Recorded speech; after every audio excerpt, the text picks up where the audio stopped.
Inicialmente eu gostaria de dar bom dia, boa tarde, boa noite, dependendo da hora que você está vendo esse vídeo. Mas resumindo, esse aqui basicamente é o seminário destinado ao grupo 4. Grupo esse formado pelos membros Alan Kelvis, eu, Miguel, Francisco Miguel, Graziele Winitz e a Lilian. E o nosso grupo, basicamente, ele fica com o capítulo 13 até o 16 do livro de Malinowski. E eu vou dar um breve resumo, vou pegar toda a história do capítulo 13 e resumir, basicamente. E esse capítulo 13 se intitula Na Praia de Saruboyona, que é basicamente uma praia mágica, bastante importante para a execução do Kula. Em um dia de manhã, os nativos de Sinaqueta preparam suas canoas justamente para eles ingressarem na expedição Kula, direcionada aos seus parceiros de Dobu. Mas antes de chegar especificamente em Dobu, eles vão passar por dois rochedos mágicos, Atuainé e Atoramoa. Após a ultrapassagem desses dois rochedos mágicos, eles vão chegar à praia de Saruboyona. Saruboína, esse nomezinho aqui, ó. Praia essa que vai ocorrer toda uma preparação mágica para esses mesmos sinaquetenses, se me permite chamar assim, que é os povos de Sinaqueta, chegarem, ou melhor, se encontrarem com seus parceiros em Dobu. Os navegantes, eles sabem que estão repletos de perigos invisíveis e de forças misteriosas. Então, para se protegerem e garantirem o sucesso da expedição, eles vão recorrer ao ritual Muavsla. Caso eu tenha errado a pronúncia, esse é o nomezinho. E um dos elementos mais importantes dessa magia curiosa são os peixes de linhas vermelhas, ou de listas vermelhas. Mas por quê? Esses peixes são um elemento muito importante porque eles se tratam de um tabu. Ou seja, o nativo, o ser humano que comer daquele peixe, ele vai se tornar feio e desprezível. E é tudo o que um homem que participa do Kula, um homem trombriandense, sinaquetense, não quer se tornar um homem feio e desprezível. Por isso, ele tem que respeitar esses tabus. Tá dando para entender, né? Até aí. Então o ritual começou. Enquanto é recitado fórmulas mágicas, os nativos de Sinaqueta eles vão pedir aos espíritos proteção e a exorcização, ou melhor, exorcização, justamente, a exorcização do que poderia vir da quebra desse tabu. Vale ressaltar também, sabe as manchas dos peixes, que é temida e respeitada, ela também é usada pelos nativos para o objetivo do embelezamento, no caso. E há uma conexão entre a tinta vermelha no corpo e o grande poder místico e simbolismo místico que ela carrega. Agora, uma curiosidade também é que a lógica desses rituais são um pouco confusas, até mesmo para os informantes de Malinowski. O que era muito ouvido e retratado, foi anotado até no livro, é uma frase frequente, que seria: nós comemos peixes ruins, nós ficamos feios. Era uma das frases mais repetidas, sempre quando algum nativo era questionado sobre a lógica desse ritual. Então, logo depois de muitas noites no mar, devido à longa expedição, e também os devidos rituais feitos à praia de Saruboyona, mais uma vez, se eu errar a pronúncia, eu vou colocar um nome por aqui: Saruboyona, por aí vai. Eles vão chegar a Dobu. E é interessante porque é retratado o grande simbolismo que é a chegada dos sinaquetenses e a recepção. É tudo retratado de uma forma simbólica e até teatral.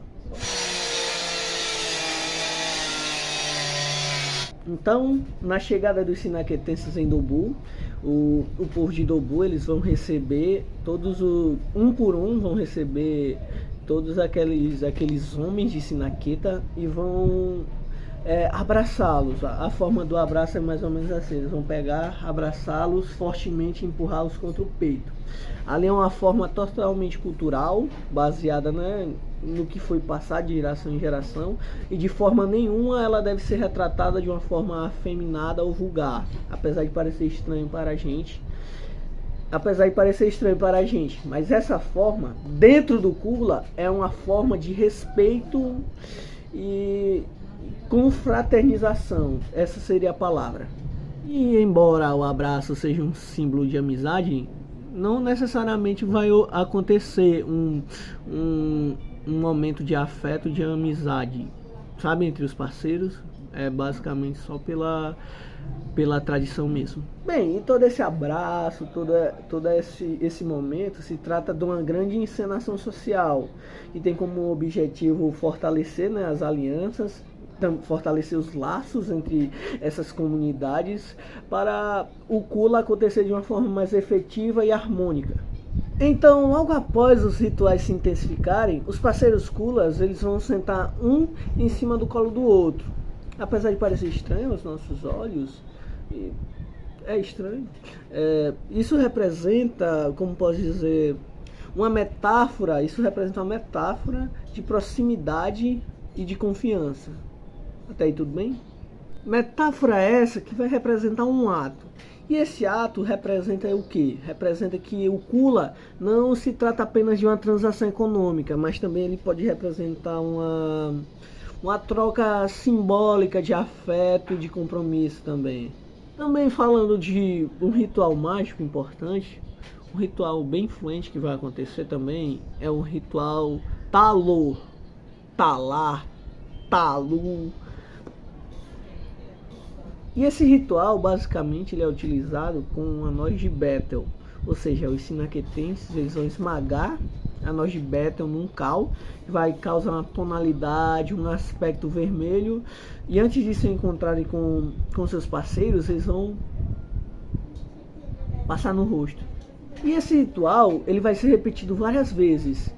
E sempre vai ser pronunciado encantamento aos objetos em que eles carregam. E esses objetos são o pente, a pequena colher para o cal e o pote para cal. Esses são os objetos pessoais dentro do ritual.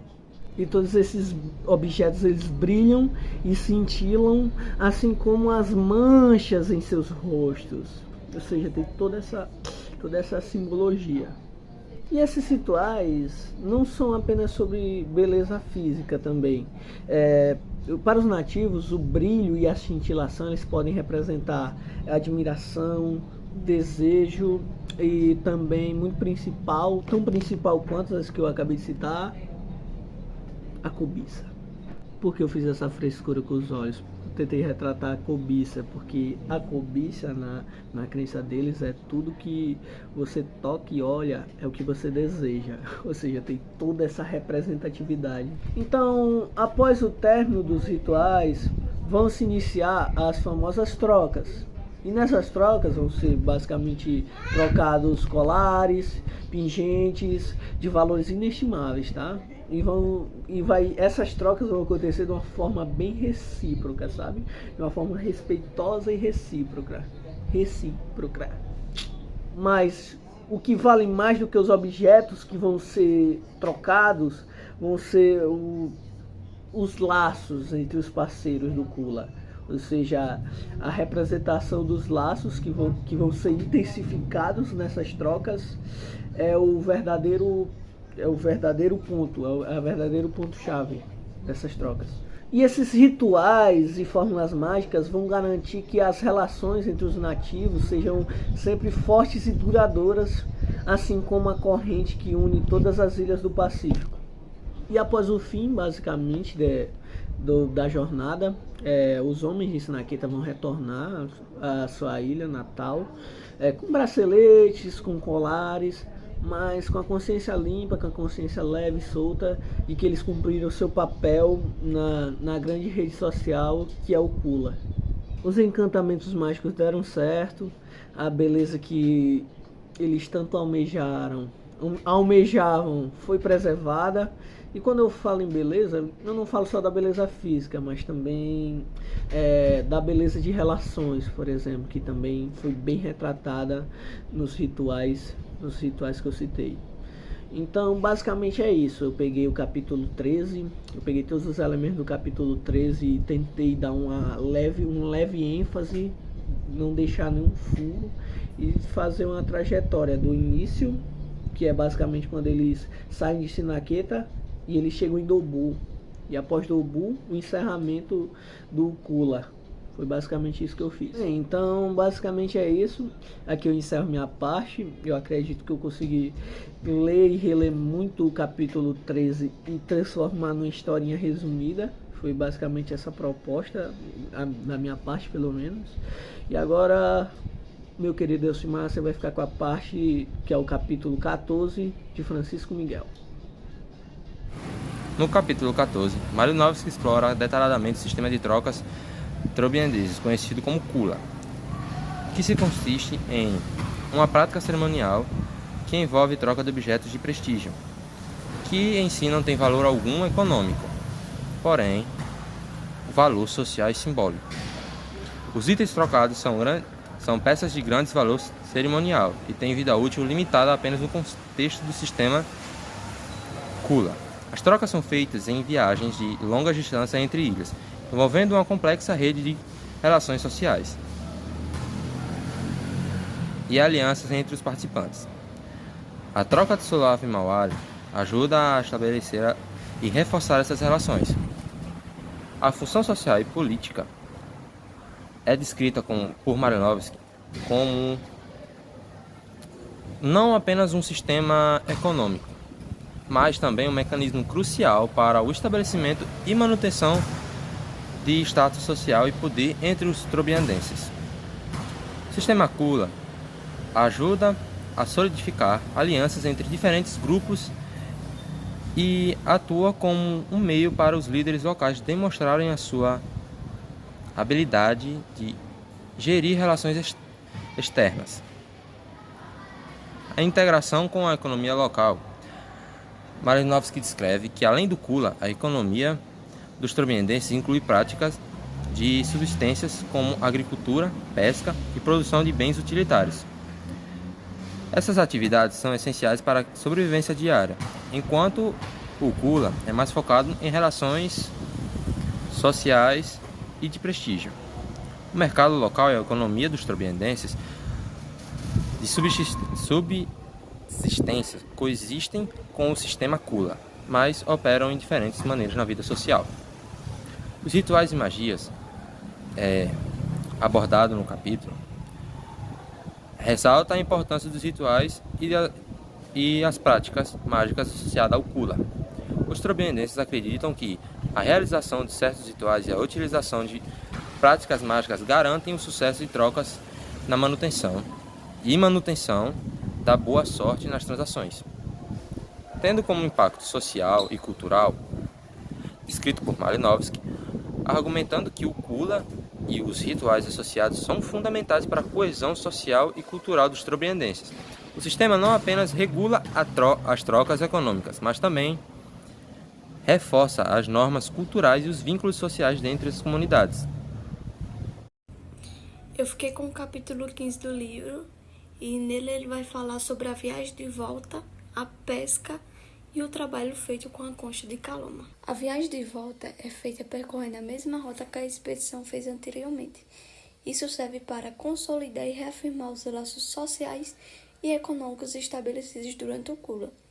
O retorno da frota é um momento carregado de significados, cheio de rituais que vão muito além dos simples comércios. Para os trobriandeses, essa cerimônia simboliza muito mais do que troca de bens.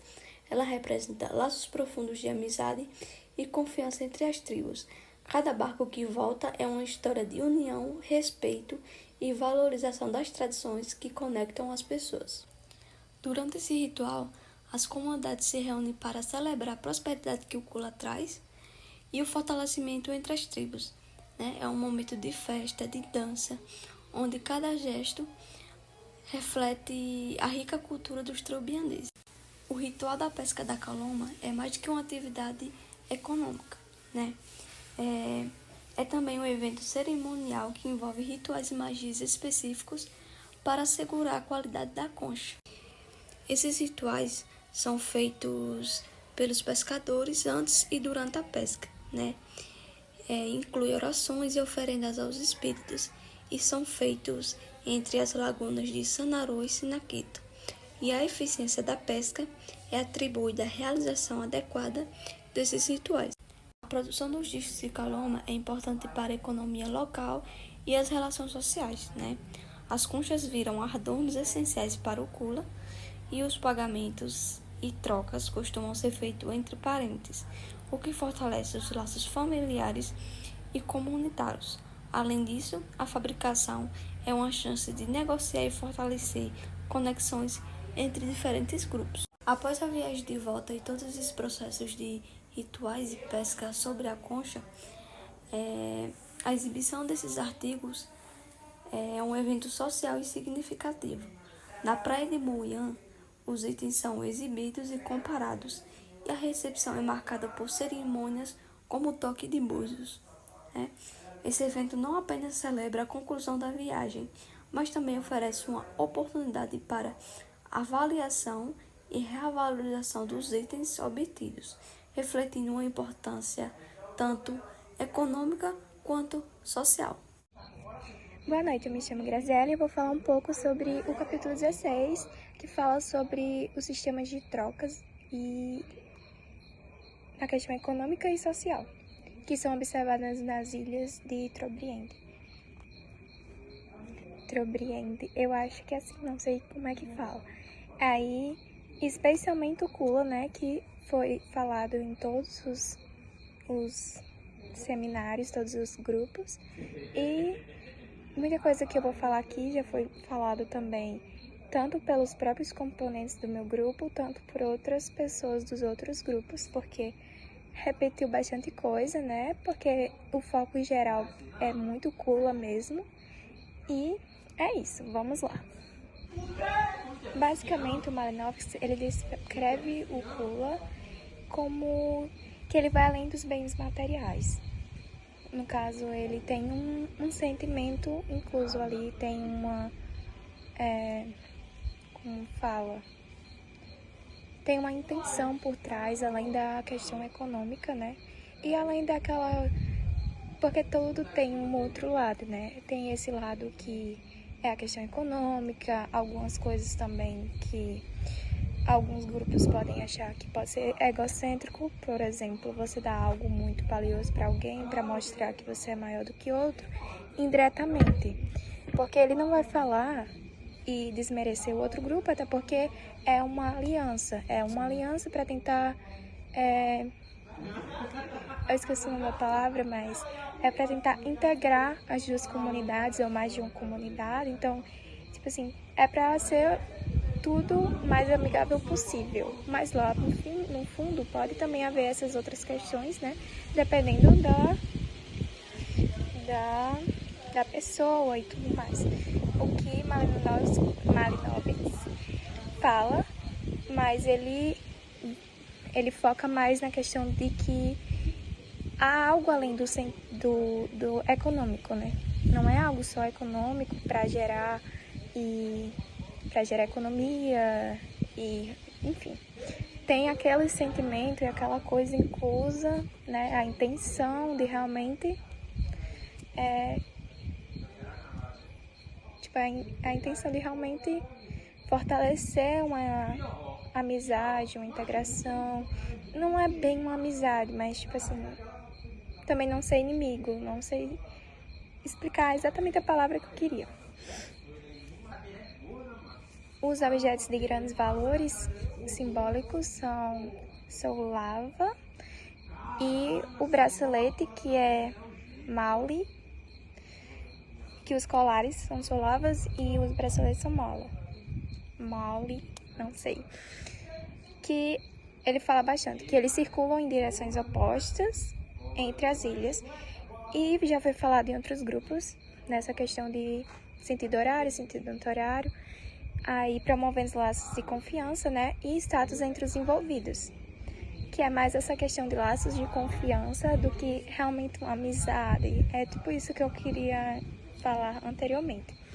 Aí, cada transição do Kula, ele não se trata estritamente apenas de uma troca de objeto. Ele também envolve obrigações de reciprocidade, reputação e prestígio, por exemplo. É legal que a pessoa tenha uma boa reputação ali, que você vai estar tendo esse laço de confiança, porque senão vai ficar mal até mesmo para você, dependendo de como essa pessoa seja, como essa pessoa age, como essa comunidade seja, entendeu? Pode não ter os mesmos ideais, então você tem que conhecer bastante antes.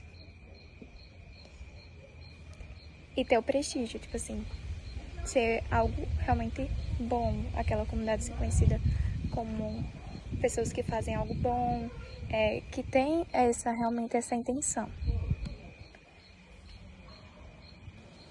Além disso, Malinowicz, ele destaca que as trocas KULA, elas são complementadas por outras atividades econômicas, como a troca de alimentos e itens de utilidades diárias, o que eu achei bem interessante, porque, pelo meu entendimento antes, seria só essas trocas de objetos mesmo, e esses colares que realmente tem aquele sentimento, aquela intenção, mas seria mais coisas desse tipo do que realmente uma troca de alimento, outra coisa mais diário, que você vai utilizar mais. Mas, da mesma forma que o KULA, ele tem essa parte econômica, essa parte mais diária, ele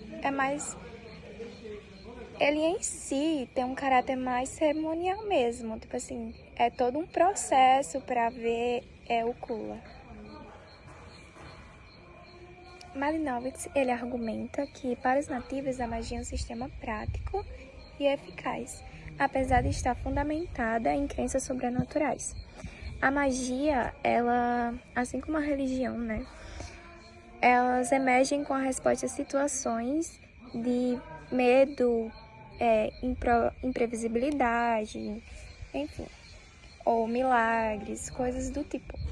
Já a ciência, embora ela rudimentar nas sociedades primitivas, ela é vista como parte do conhecimento prático e técnico, adquirido por meio de observação e experiência. Basicamente, como o trabalho que a gente vai fazer como observador participante, enfim, observador ou observadora participante.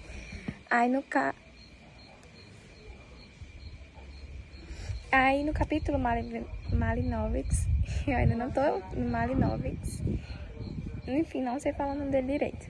Também desmistifica a visão de que as sociedades primitivas, elas não têm distinção entre magia e ciência, porque muita gente tinha esse pensamento de que as sociedades primitivas não sabia diferenciar e que considerava basicamente a mesma coisa, tipo isso. E ele argumenta que os nativos compreendem perfeitamente as leis naturais e utilizam a magia para enfrentar o desconhecido.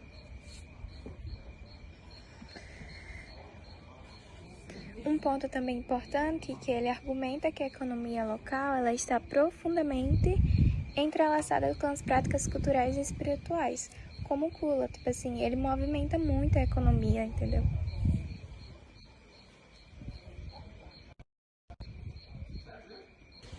E agora eu vou ler um pouco mais sobre o contexto da visita, que ele detalha a visita dos nativos de Dobo à ilha de Sinaqueta. Eu acho que até foi falado no seminário anterior, acredito que talvez até de um dos últimos grupos. Aí eu só vou refalar, basicamente. Aí o capítulo detalha essa visita como parte de um ciclo de retribuição após trocas anteriores, ou seja, já havia tido trocas antes dessa visita. Essa visita é a expressão de obrigações sociais e de fortalecimento de laços intercomunitários. A visita ela envolve uma série de rituais, incluindo a troca de presentes que simbolizam respeito e a manutenção de relações amistosas. E os visitantes eles trazem itens valiosos, não apenas como uma forma de retribuição, mas também para afirmar seus status e prestígios, que também pode ser visto de forma egocêntrica, como eu falei no começo. Para quem vê muito assim de fora, pode ver como se ele quisesse mostrar que é muito mais que alguém ou não. Mas Malinowski, ele dizia que não era nesse sentido. E que tudo era realmente na intenção de fortalecer esses laços. Aí, Malinowski, novamente, basicamente o que eu falei agora há pouco, ele enfatiza que a troca de presentes vai além da economia, ou seja, vai além do que aquele bem vale, do que pode ser mostrado, de que você é mais ou não importa, entendeu? É basicamente para formar aquela aliança mesmo, negociar as alianças e ter aquele laço com a comunidade que eles pretendem, né? Que no caso foi a Dobo indo à ilha de Sinaqueta, né? E o significado cultural é que a troca de presentes eles têm valores à cosmologia dos trobriandeses, no caso. Os objetos trocados, eles carregam significados simbólicos que afetam a identidade e a cultura do povo, como eu havia falado. E eu vou falar um pouco sobre o legado de Malinowski. No caso, só uma falazinha que eu achei bem interessante. Que a abordagem dele foi de extrema importância e influenciaram profundamente os métodos antropológicos posteriores depois dele. E isso é bem interessante, até porque até hoje ainda utilizamos a abordagem dele de observador participante, no caso. E isso é bem legal, ver que ele realmente teve essa influência e conseguiu fazer o que ele queria, claro, né? Teve coisas que ele fez que não foi, né, tão legal, mas ele tem muita importância para a antropologia e foi de extrema importância, acredito, até para o nosso próprio curso de Ciências Sociais, né? E eu acredito que é isso. E obrigada pela atenção. E foi esse o trabalho.